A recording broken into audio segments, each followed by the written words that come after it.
Hey everybody, Adam here with Hometown Acres. Welcome back. Today, the Eastonmade 37D is leaving the woodyard. As you guys know, in the last month or two, we got to try out the Eastonmade Evo here in the woodyard, the firewood processor. And honestly, since the Evo has shown up, we haven't used the 37D at all, as noted by the bird's nest that has been built in the end of the conveyor here. So I messaged Andrew and I said, hey Andrew, I know this is an expensive piece of equipment that's just sitting here and it's just not being used and it's taking up space for me too. So I said, hey, if you want to go ahead and sell this thing as a demo unit, go right ahead. And it took him 2 days to have somebody lined up to come pick this thing up. So today I've got the boys here, Jake, Elliot, Chris, and we're gonna get this thing moved out of here and ready for the new customer to come here and pick it up.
You can just set it down all the way. Straight up. Straight up. Then they fold inside each other.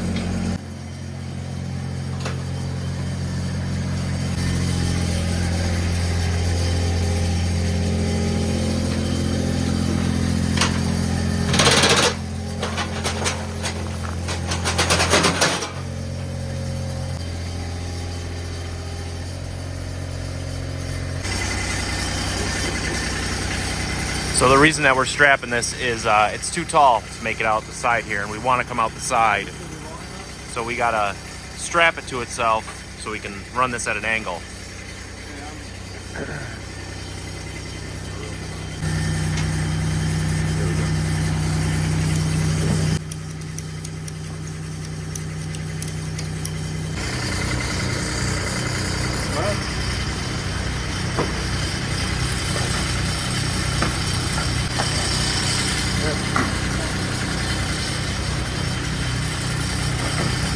You gonna do the last one? All right, good job.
right, so that is going to be it for the Eastonmade 37D. The new owner should be here in, I think, about an hour and a half or so.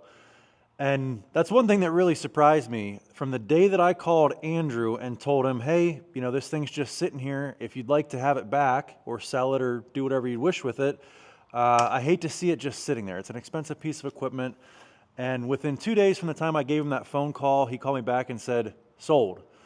My plan was, once Andrew said yes, he wanted to sell it as a demo unit, was make an announcement here on the channel and give all of you guys first dibs at it. But I didn't get a chance to. It sold that quick, which just goes to show you how well these machines hold their value, resale value, all that good stuff. If you buy one, you're not going to have trouble reselling it. I can promise you that, especially with interest rates coming down. I already know Eastonmade's lead times are starting to go back up because of the success they're having with the Eastonmade Evo. So when lead times are up, interest rates are down.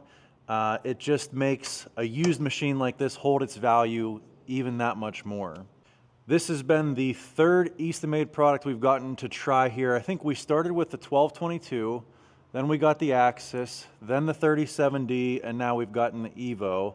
Every piece of equipment has been incredible. As far as this one here, I mean, this one is definitely heavy duty. I think Andrew said this one weighs somewhere around 7,500 pounds. It's a lot to tow behind my old F-150. I know there was, because it doesn't have trailer brakes and it's fairly heavy. There was one time where I was taking it over to, I think, the International Firewood Expo last year, and the roads were pretty slick, and I had a stop sign come up on me quicker than I was ready for, and I slammed on the brakes. This thing did actually push the truck a couple of feet. It kind of caught me off guard a little bit how much this thing weighed. Obviously with the new Super Duty, towing this would be not a problem, but this is one of those machines that I wouldn't recommend getting it if you're going to be doing a ton of mobile work. This is a machine that you're probably going to want to park and bring the wood to it, similar to a firewood processor.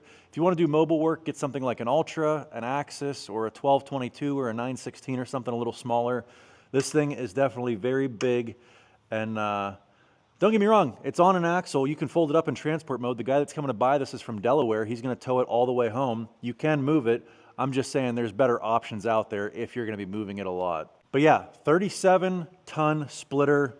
Never once did I jam this thing in all the time that we ran it, which is saying something. I know the 1222 that I had, I did have a couple of times where I could get a log jammed in like a 6-way or an 8-way wedge or something like that. And I'll tell you what, with that being a 22-ton splitter, if you get it jammed, the only way to get it unjammed is probably with a chainsaw or a smaller block of wood where you can concentrate that pushing power in an isolated area. This thing here, though, never once jammed it, never had to try to figure out how to get it unjammed because everything just pushed right through. I mean, not a lot that's going to get stopped with 37 tons. So anyway, yeah, quick short little video here just to give you guys an update on, in future videos, why you may not see the 37D here anymore. That little Baumolite mini skid, we had this thing out from the lean-to on the front of the building there in about 20-30 minutes. I don't think I could have gotten it out without moving everything out of the way if I was trying to use the tractor or something like that. That thing is just really handy to have around. Now that it's back up and running, I did want to mention that, you know, that Baumolite mini skid, I was without it for about a month, and you don't realize how much you use something or how much you're going to miss it until you don't have it anymore. I kind of felt like somebody had chopped off my right hand not having that mini skid for a month. And now that it's back, I'm glad. It makes doing stuff like this, maneuvering in tight areas, a lot easier. Anyway, hope you guys enjoyed this one. If you did, give me a big thumbs up, click that subscribe button, and we'll catch you on the next one. Thanks for watching.